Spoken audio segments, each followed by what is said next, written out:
here we are.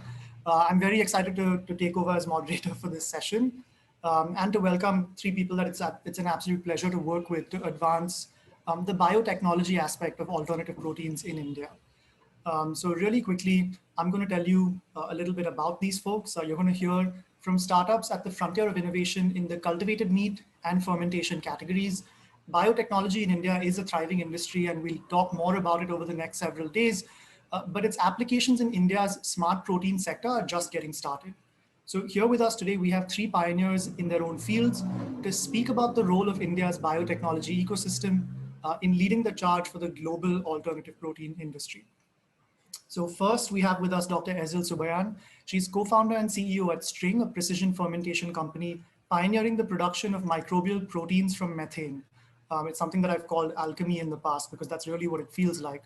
Ezil has over 15 years of experience in development and scale up of bio-based products using fermentation. She's been part of early technology development at 3 different companies, which went on to have successful IPOs. She has an academic background in industrial biotechnology and molecular biology, and was recently recognized with the Women Transforming India Award in 2018 from the United Nations and Niti Aayog. Ezil, welcome.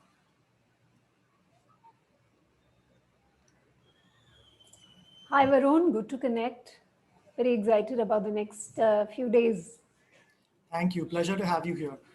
Secondly, we have Mr. Shubhankar Takle. Shubhankar is the co-founder of MyoWorks, a startup focused on bridging the gap between the lab and factory for the cultivated meat industry. MyoWorks is working to create an edible and scalable scaffolding solution for cultivated meat, a task which Shubhankar decided to take on following prior experience in 3D printing and casting. Shubhankar and his team have also applied these skills to producing protective equipment during the COVID-19 pandemic in India, which is of course wonderful work as well. Welcome, Shubhankar. Thank you, Varun, for having me. Hello, everyone. Hi. And then finally, we have Dr. Siddharth Manvati, who's the co-founder of Clear Meat, which is India's first homegrown cultivated meat company.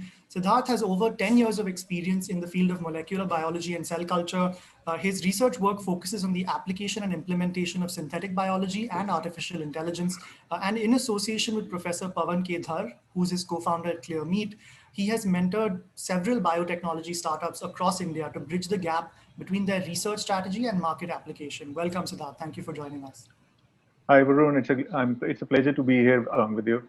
And I see you're in the lab as well, so thank you for joining Yep. the lab. Wonderful. Great. So let's get started. I have a round of questions for each of you about what you do. And I'll start with you, Siddharth. Clear Meat is India's first cultivated meat company. You're focused on producing chicken and other meats directly from cells instead of by raising and slaughtering animals. Now, we've already talked about some of the reasons for doing that, for cutting out the middle animal. And your mentor, Dr. Pawan Dhar, spoke at our summit last year about this as well, about how we were involved early on in the establishment of the company and how that came to be. So would you tell us a little bit about that story? How did Clear Meat come to be, and how far have you come now? It's a pleasure to share that story, and on the podium provided by you, I'm glad for that.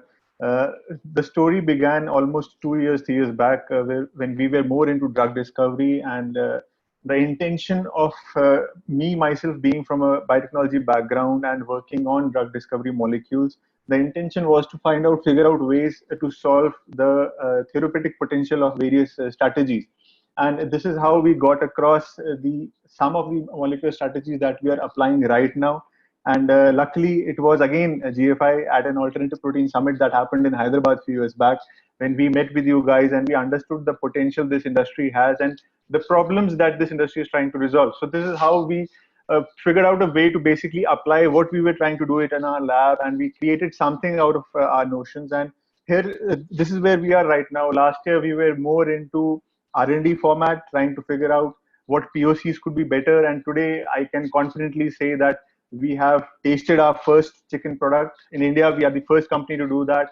We are now trying to find out ways to basically pull out more product types and making our product more customer friendly. And to be frank, in a crisp way, we are currently jiggling out ways to go from lab to industry. And I know GFI has been always there for us, and it is an awesome journey till now. Thank you, Siddharth. Nicole, are you back? Do you want to say hi? Hi, everyone. Sorry about that. Great. Go ahead, Nicole. Thanks. Siddharth, that was super exciting to hear. Shubhankar, in keeping with the theme of cultivated meat, MyoWorks is a relatively new entrant focused on providing tools and components for the growth of cultivated meat. Almost like manufacturers of chips and other components were important players for the growth of computing.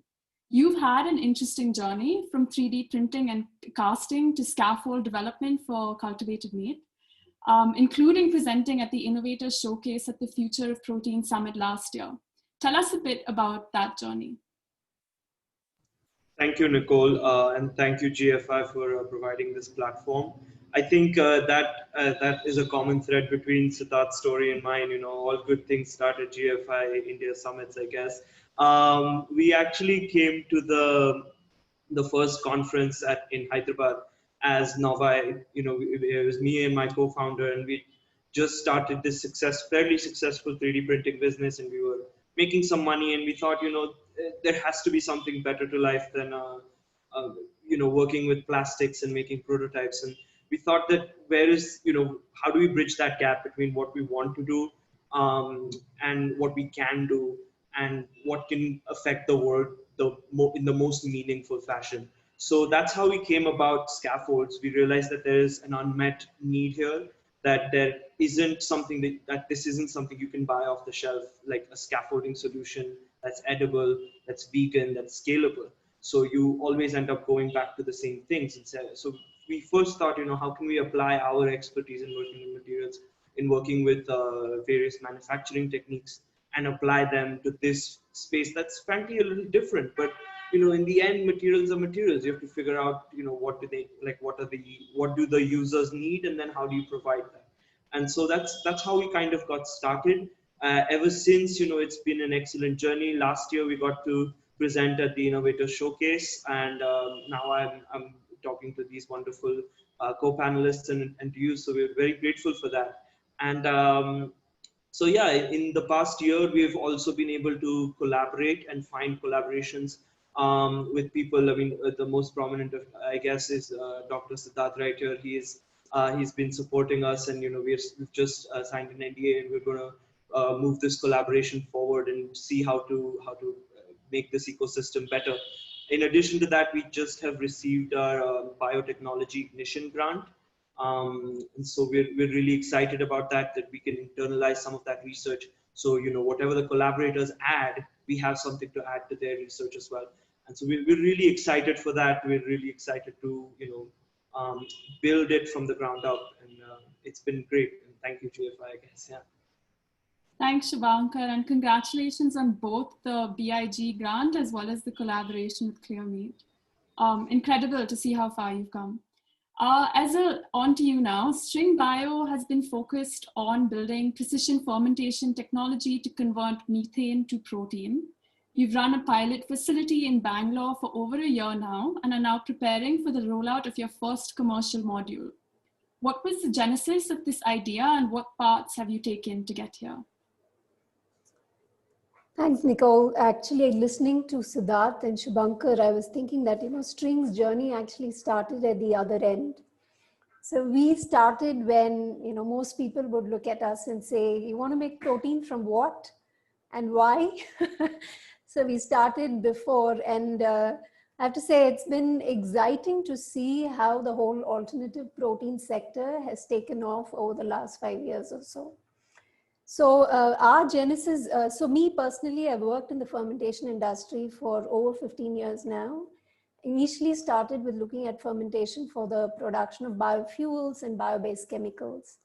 And today, where the alternative protein, the microbial protein industry is today, I think we actually stand to gain from a lot of the advances that came because of the whole, you know, biofuel and bio-based chemical era that happened between, let's say, 2005 to 15 or so. So String's journey started looking at saying, you know, can we use methane, greenhouse gas, and really leverage the energy that is there in methane to make very interesting products via fermentation, right? And talking to the markets, we realized that there was this very strong pull for clean, sustainable source of protein. And that's where our journey started. So, you know, we started this work in 2013.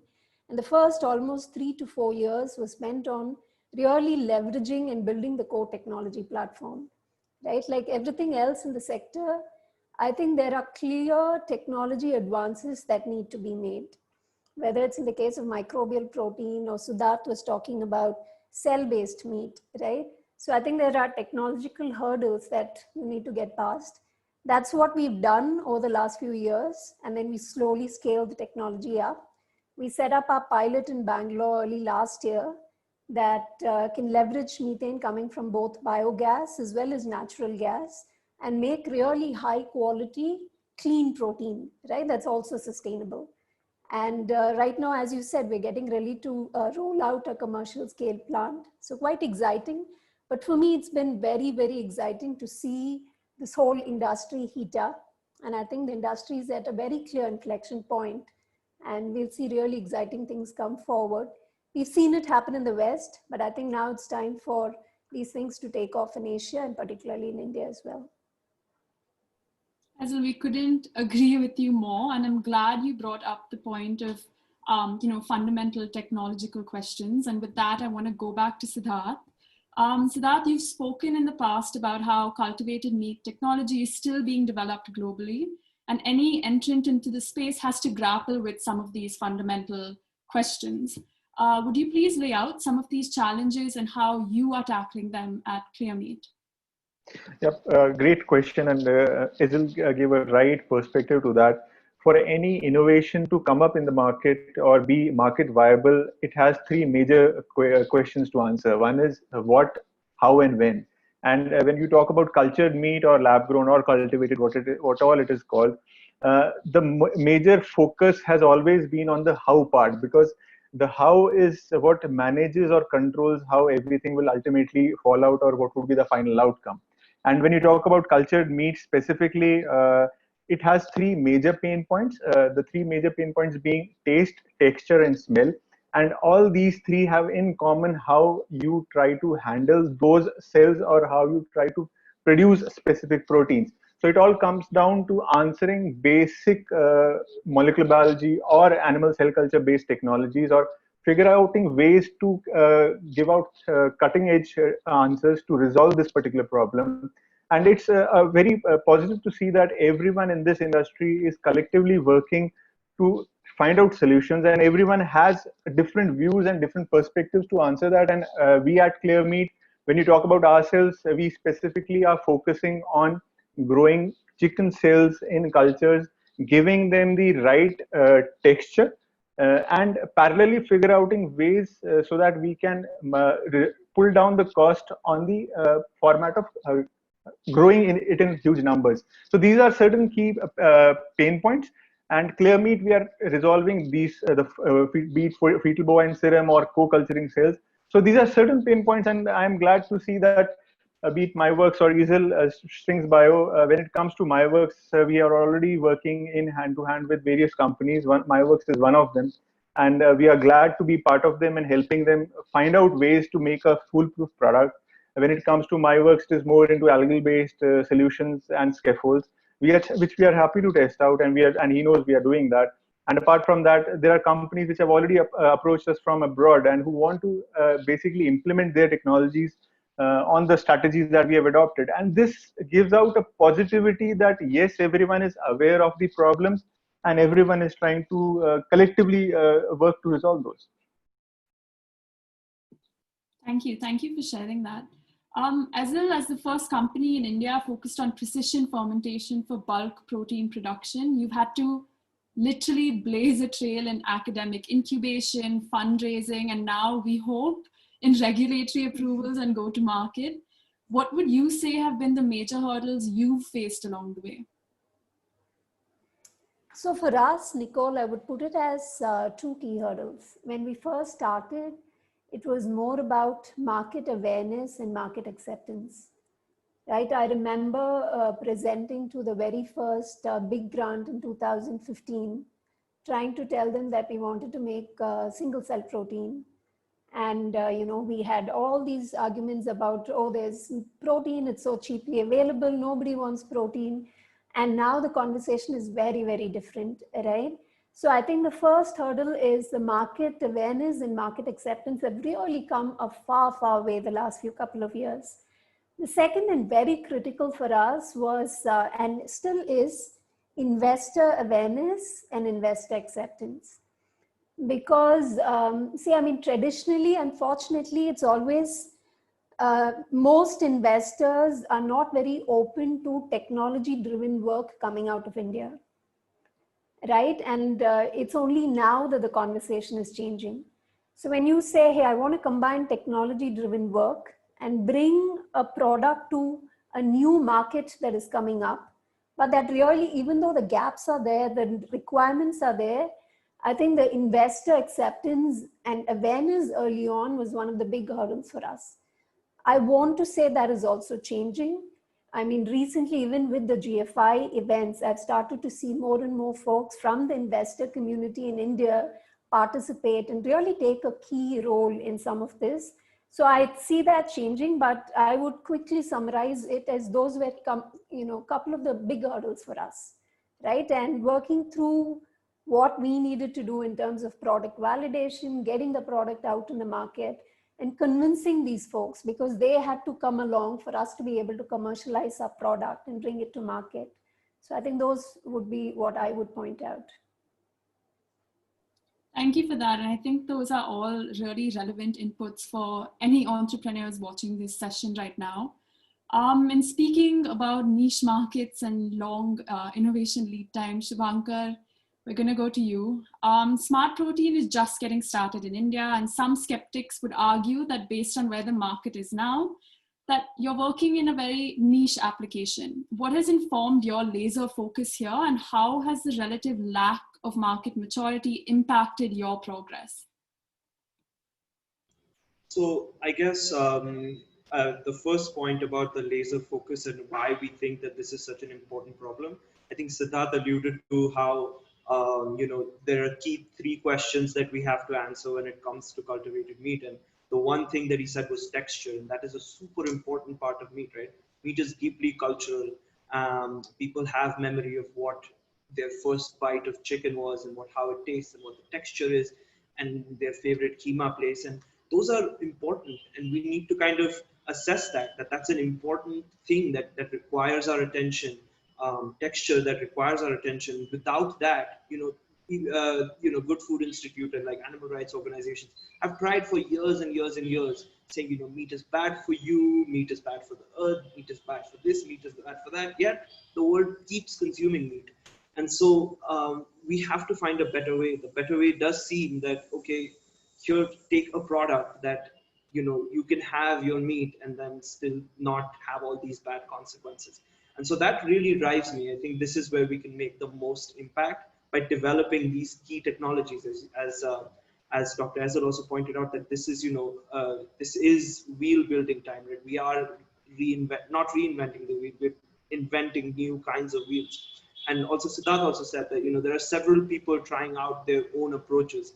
And so we just have to stick to one corner and say, okay, this is an approach that will work. If it doesn't work, we've added to the collective knowledge. But if it works, we have added to the collective goodness in the world, and that's good. In terms of the lack of market maturity and how that has affected us, I think as Dr. Ezel just alluded to, that this is she had to blaze a trail long ago, and we are reaping the benefits of that. I also did the same, the Bairak Big route, and my experience was different, where people actually understood, okay, yes, this is a burgeoning new field. Why is the taxpayer rupee worth an investment in this kind of a grant? And the answer is yes, this is worth investing because it's going to have long-term positive impact in the country. So when I see at least researchers and grant awardees seeing the inherent value in it, it's extremely heartening. About investors, we're at the moment completely self-funded, so we're fine right now. But I'm hoping that as and when the industry develops, and as and when these technologies develop, the maturity will go up. And for now, I'm pleasantly surprised. Thanks, Shubhankar. And we honestly couldn't agree with you more, which is why, GFI's theory of change doesn't ask people to eat less meat. It hasn't worked in the past, and we don't see it working in the future. The idea of what we're really trying to do is work with mission-aligned entrepreneurs like yourselves to create a product that really tastes the same or better and costs the same or less as a meat product might. Quickly now, I'd like to pose a question for all of you in the panel.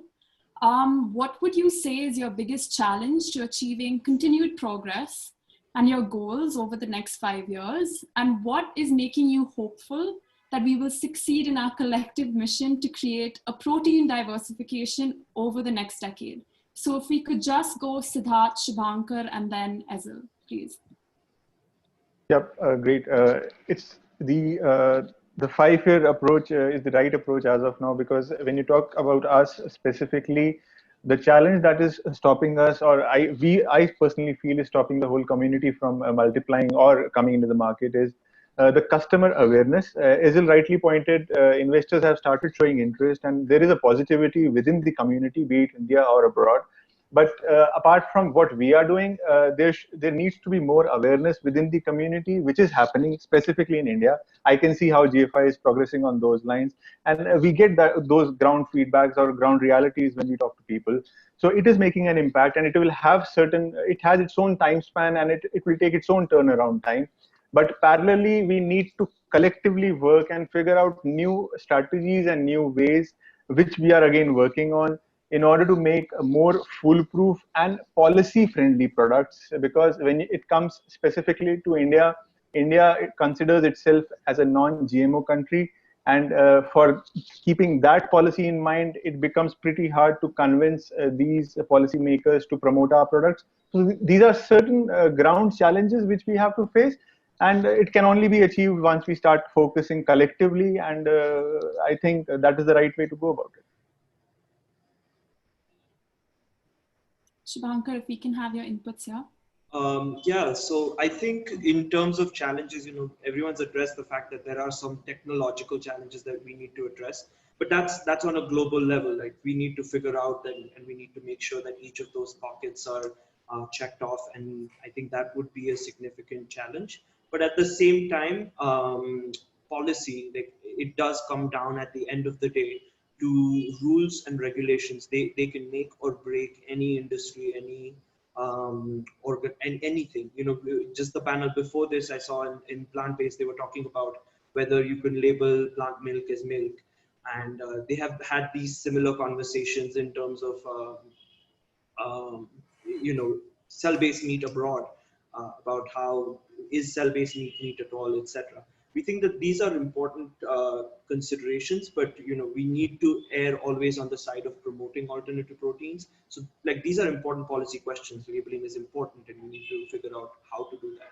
But let's err on the side of alternative protein, and let's give the benefit of the doubt to alternative protein. I think it was a very funny thing that the coconut milk gentleman from the last panel said that coconut milk is called coconut milk in just about every state. In Marathi, it's called Naralacha Doodh. It means coconut milk. We've been labeling that as so for ages now. So why not, right?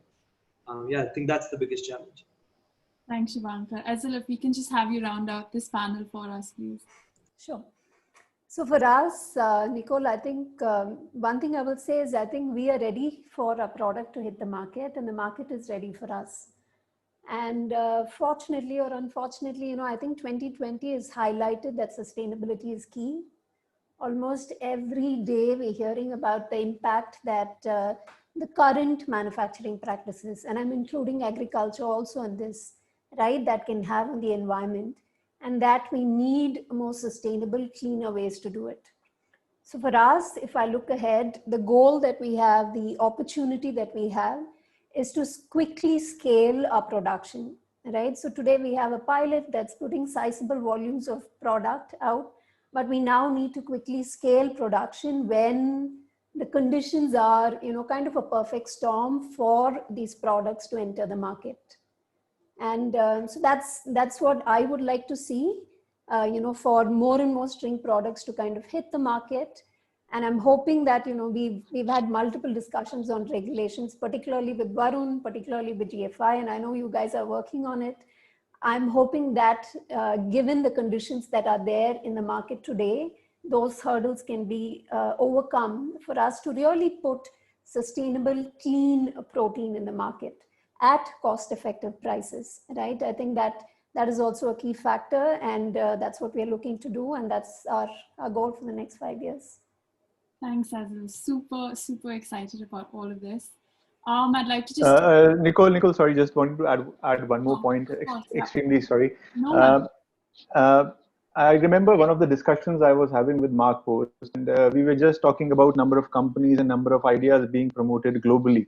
And there was one thought which was maligned between both of us, that was, even if companies which are there or number of groups that are there globally working to resolve this alternative protein problem, even if we come up with a product and we start marketing everything and we capture whatever market we are there to handle, we still would not be able to meet the global demand. So it is high time that we have more people to get involved into this, and we have more groups to work on these lines.